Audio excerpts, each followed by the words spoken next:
MMA is a lot harder than boxing, I'll say. Definitely on the body. MMA is? Yeah, really? A lot harder, yeah. But you are wearing dark glasses. Yeah. There's a reason. I wear glasses all the time. Let's have a quick look. I don't want to get Logan's going to have the satisfaction. Come on, let's see the eyes. There we are. Not too bad. I mean... I was in a fist fight, but he looked worse. He was running the whole time, you know? Yeah. I wanted to fight. He was running. Welcome back, gentlemen. Glad to have you. I've got you covered with the latest from Dillon, Danis and Logan Paul after their pathetic fight over the weekend.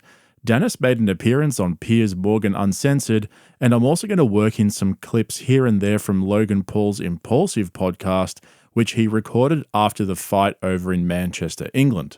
But I already covered the fight in Monday's video, so what I want to focus on here is Piers Morgan roasting Dillon Danis, which is absolutely hilarious considering how much of a troll Morgan is. But there are also some questions about Danis and where he goes from here. Did his deadbeat performance over the weekend jeopardize his MMA career? Because remember, he's still contracted to Bellator for 2 more fights, yet he continues to call out Dana White and the UFC to give him a shot.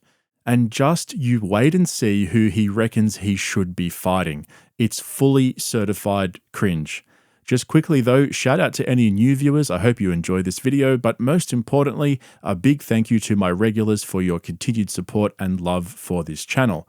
Now, let's start with Piers Morgan and his hot take on this whole situation. Here's my take on what happened. Yeah. Did you watch the fight? You are a brilliant jiu-jitsu fighter. I mean, you're one of the best there's been, right? You're a world champion multiple times. You have huge credibility and respect for everything you've achieved in jiu-jitsu. Thank you. But when I watched what happened at the weekend with you and Logan Paul, I just thought, I don't know, it just seemed to me like, what was in that for you? I get it makes you more famous. Yeah. I get it made you a ton of money.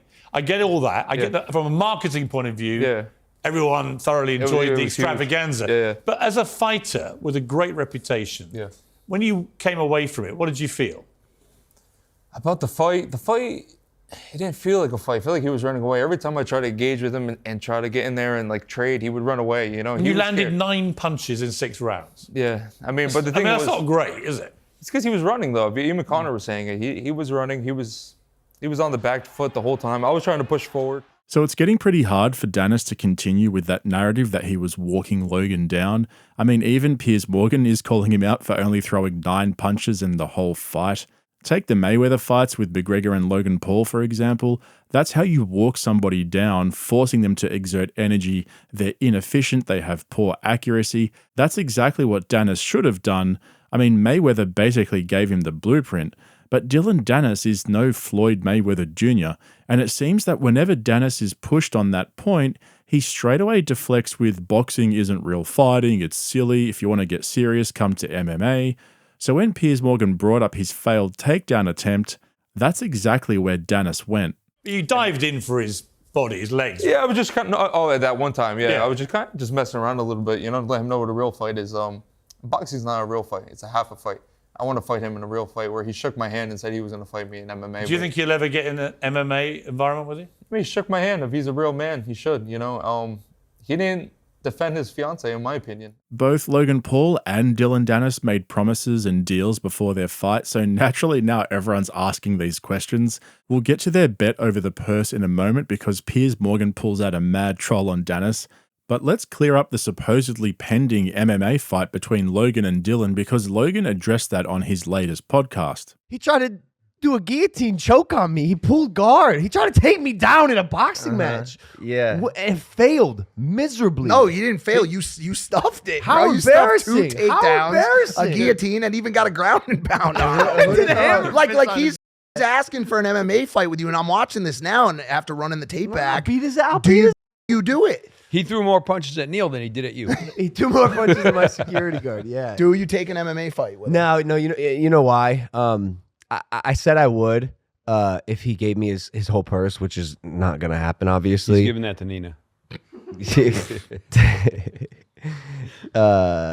We'll see, but nah, bro. He doesn't deserve the platform. We saw the kind of person he is. I walked into the arena to booze. I left to cheers.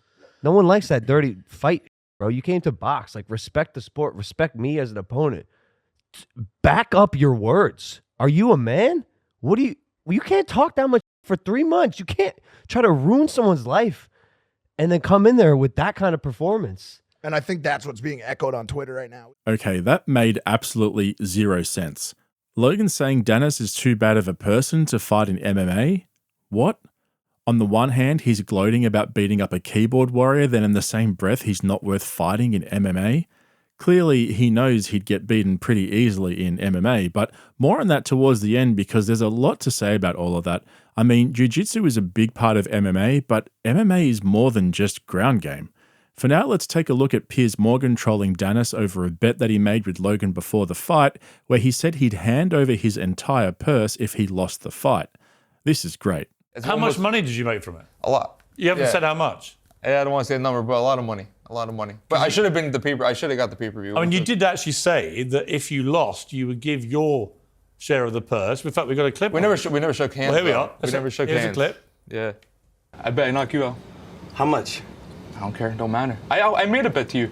What was it? It said if I win, I had to be the best man at your wedding. Okay. Okay. And if I win, Yeah. I get your entire purse. Sure. Sure. All right. Well, that's pretty unequivocal. So, Dillon, here we have a large check. A large check made payable to Logan. But what we don't know, We actually are actually making don't an know the appeal amount. though, so it actually might be a win for me because he punched me on the ground. Right, So the appeal might be I might be the winner. but if we were to put a figure in here, what are we looking at? Over $1 million. Over $1 million Yeah. pounds or dollars? $1 $1 million US. Yeah. That's your Definitely. cut. Yeah. I mean, Is that your biggest ever payday? in fighting, yes, for sure. Yeah. You know, MMA doesn't pay that well. Oh man, I can't believe he only made $1 million out of that. I'm sure you've heard by now that the pay-per-view figures were around 1.3 million, which is massive for a fake fight. I don't know if I necessarily believe that number, but even if they're exaggerating that number, $1 million is peanuts when you consider that Danis pretty much carried the whole fight promotion on his own. I mean, he's got to be up there as the most toxic fight promoter of all time, and as much as you might disagree with what he did, I certainly don't, but you can't deny that he should be taking away more than $1 million. And speaking of Dillon's fight promotion, Piers Morgan brought it up and questioned the morality of his strategy, and like I've said before, I'm actually with Danis on this one. Nina Agdal, right? But I think that's her stage name. is it? But here's my point about that. Isn't it a bit cheap, Dillon, to go for the girl, not the man? No, because if Really? it was someone else, yes, I would never do that. I would never cross those lines. But with the Pauls, they cross those lines all the time. His brother went at Yeah, my. but should you stoop to that level? In this fight, I think it made sense because it was all true. Everything was public. What she's saying, what she's suing me for is all fake. I didn't hack her phone. I didn't do any But of have that you ever stuff. done that to a jiu-jitsu opponent? No. No, you I wouldn't wouldn't. have done it to even, like, if I was talking about a regular fighter's wife, I would be like, oh, the guy's. People know this is true. People know her past. It's all out there. So everything was public. And I You was know what I mean, though? You're like I say, you're a world champion fighter. Yeah. It just seemed a little bit But the one demeaning to thing me is to too- target the woman, not the guy. In this boxing match, he's 0-2. I'm a jiu-jitsu guy. What are we gonna sell our boxing skills? No, you know, I'm a promoter, so I wanted to make people watch this fight, and it did over 1.3 million views. So He's 100% right. Neither of these guys are boxers, yet they were trying to sell a boxing bout. Makes sense, huh? But let's turn to Logan for this one because he had a few things to say about the way Danis promoted the fight, and I've got to say it never ceases to amaze me how many times Logan Paul contradicts himself in the same sentence. The guy is unbelievably talented when it comes to making incoherent statements. Take a look and then I'll break it down. So do you have any regret now after it's all said and done about choosing Dillon Danis as a partner for this dance? Yeah, I do. I lied in the build-up when I said I didn't regret choosing him as a partner. Why do you regret it? I'm eternally sorry for Nina. I'll spend the rest of my life apologizing if I have to for putting her through that kind of torment. It's inhumane what he did, and she'll hold him accountable. But this is my life. I dragged her into this social media fight bullshit. She did not sign up for this. I mean, she did, of course, but she didn't know, and neither did I. I don't think anyone knew the extent to which he would take things. No fight organization or promotion has ever seen this type of buildup. This is gnarly. and also no fighter I think has a partner who can be exploited in the way that Nina can. She's a public figure, you know, and with that comes the limelight and a lot of responsibility that a lot of fighters aren't able to do with their opponent because their wives don't have an independently self-made career. And she has that. And so he was able to exploit it in a way that worked for the buildup, but also hurts. It hurts personally. Bro, Nina Agdal does not have an independently self-made career. She's a has-been Sports Illustrated model who created a social media profile off the back of being on her back. None of us knew who she was before you put her on that podcast and introduced her to the world in the lead up to the fight. And that's exactly why she was able to be exploited. She created that herself. You cannot argue that her social media presence is normal. All these pictures, cringe videos, acting all thirsty, that's not normal, bro. Get a grip. And then after that, he doubles down yet again that Danis is a good fight promoter, but then says it wasn't worth it, but he did a good job. Jeez, mate, which one is it? Look, I want to say something. Sorry. Because no, it is nice. That's what I meant when I said the balance of the universe is restored. Like things seem to be making a little more sense now. Like he did a great job promoting this fight, but through a not super morally sound way. That at what cost? Like it just didn't need to go there. And now, he's back to being the person that we all knew he was. Like he was able to be a hero for a second. To be honest, the only person who's gone back to who he was is Logan. How can you say that the way Dillon Danis promoted the fight was immoral and you regret putting Nina through all of that and then say he did a good job? What he really means is, I'm the type of guy who justifies everything by making money out of it. I mean, that's what he's really saying, right? All of this went down, it took a toll on his relationship and on him personally. His wife's all upset, his family got dragged through the mud, but he personally made millions from it, so it's justified. If he really is sorry to his fiancée, why didn't he call it off the minute Danis started up on her and realized where it was going? He literally had months to make that decision and take ownership of his supposed morality and all that BS. Bro, he's capping hard. He sold his soul to the devil years ago. At this point, he's only trying to justify it to himself. Imagine starting a marriage off by basically saying this relationship hurt her, so I'll have to apologize to her for the rest of my life. She's going to hold that against you forever. She will always have that over him, and we've all seen how manipulative she is. I've said this before, never has there ever been a couple that were more deserving of each other. It kind of makes perfect sense. Talk about the balance of the universe restoring itself. So then let's move into some actual fight talk because, like I said at the beginning of the video, there are still questions over where Danis goes from here. He's got 2 fights left in his Bellator contract, but he wants to go to the UFC. And I want to start this section off by explaining a couple of things for those of you who aren't aware. I know that most of you know this, but in case you don't, Dillon's a black belt in jiu-jitsu under Marcelo Garcia. He's won multiple championships at the highest levels, and honestly, I'd encourage anyone who hasn't seen him in competition to just go and look it up on YouTube. Even his 2 Bellator fights, which are full MMA obviously, are fully available on YouTube, and no surprises, he won both fights via submission in the very first round. So when you see Danis on the ground, he looks completely comfortable, completely calm, in control, especially in those Bellator fights. It's actually quite beautiful to watch in a way. It's kind of poetic. Some of you will know what I mean. So don't be mistaken by what you saw over the weekend in the boxing fight, because Dillon Danis is a rare talent. But here's the thing. His striking is absolutely trash. Like, it's almost completely useless. In his MMA fights, particularly his first one, he was basically getting smacked around until he got his opponent onto the ground, after which point it was just a routine submission for Danis, like he was, training on the mats in the gym. So his stand-up game is totally trash, like a fish out of water, but when it goes to the ground, he's like a dolphin cruising through the waves. Dillon the Dolphin Danis?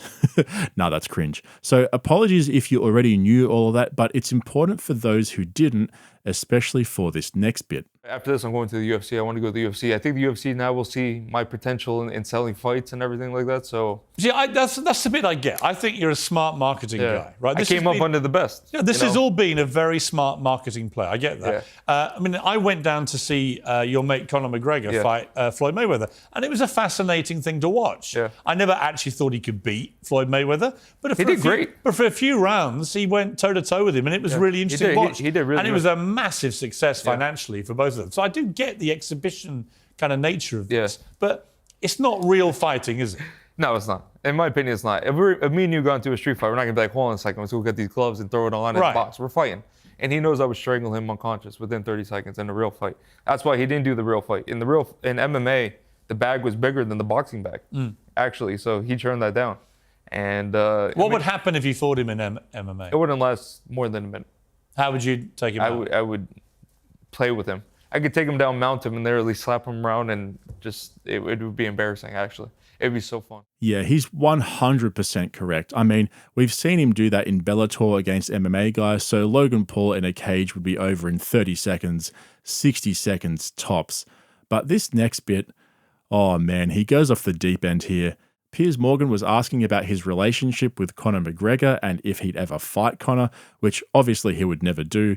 But Danis then suggests a few other opponents that might be more appropriate. Here's a tip though, don't drink anything for the next 60 seconds because you might spit it out. I'm a real martial artist. I've been training since I was 15, and we go by the code of martial arts. You don't talk about training. Would you ever fight him though? No, never. That's I mean, if you're Dana White, you're thinking now with all your profile. I think me and Khabib or me and Islam would be bigger, you know? I mean, obviously Conor's one of my best friends and my idols and a mentor. You couldn't beat Khabib, could you? Oh, no one's easy. ever beaten Khabib. I would beat Khabib. But no one's beaten him. Yeah, well, he hasn't fought me. Why would you be able to beat him? Because my jiu-jitsu is too good. And I'm saying this now. All the stuff I've ever said, I'm willing to go prove it. Give me anybody. Are people, look, I'm not as expert as you are in all the sort of My different... jiu-jitsu is too good for these guys. Well, I was going to ask you, if you are as good at jiu-jitsu as you are, who do you most fear? I don't fear no one. You know, I want to know what's going to happen. In your world, and who look do at you- me. I just went and did a boxing match. In the UFC, for example, what type of fighter would you least want to come up against? I swear, I would fight all of them. I would fight John Jones. I'm not scared. I did a lie detector test. Think you could beat him? I did a lie detector test, and it showed that I believe that. And I think if you're a fighter and you don't believe that, then you're not a real fighter. You know, I believe I could beat any man in the world. So I honestly don't even know what to say. I mean, what do you say to that? Khabib and Islam is one thing. They'd absolutely smash him. Remember how Khabib smashed his boy? But John Jones? What? Bro, what are you talking about, man? Oh man, I actually want to know what you guys think about this because, I mean, I do a little bit of kickboxing and jiu-jitsu myself, but I've never taken it seriously. I'm basically just a casual enthusiast. But how does Danis think he's going to compete with those guys with absolutely zero striking? I mean, we saw what Sean O'Malley did to Sterling, who's a black belt in jiu-jitsu as well, except he had a ton of experience in MMA before O'Malley turned his lights out. Like, you've got to get to the ground without getting kicked or kneed in the face or punched in the face. I don't know. I really don't. It's just hard to take Danis seriously when he says stuff like that. One thing he has proven, though, is that he has zero willingness to become a better striker. For someone with his fighting pedigree, getting to the most advanced levels in jiu-jitsu, I would expect him to be able to improve his striking within a few months, at least to the point where he could absolutely own a YouTuber wannabe boxer. I mean, really? He is such a disappointment. I honestly feel like I'm in some abusive relationship where I keep falling for the same things over and over again, only to be disappointed with the truth every single time. But then there's always the possibility, what if he's right? What if he can translate his success from Bellator into the UFC? Oh man, I've had enough. That's enough internet for today. Let me know what you guys think in the comments below and I'll pin the best one. Don't forget to subscribe as well so you get all my videos in your feed, and I'll definitely catch you guys in the next one. Welcome back to Impulsive, the #1 podcast in the world. Good to see you.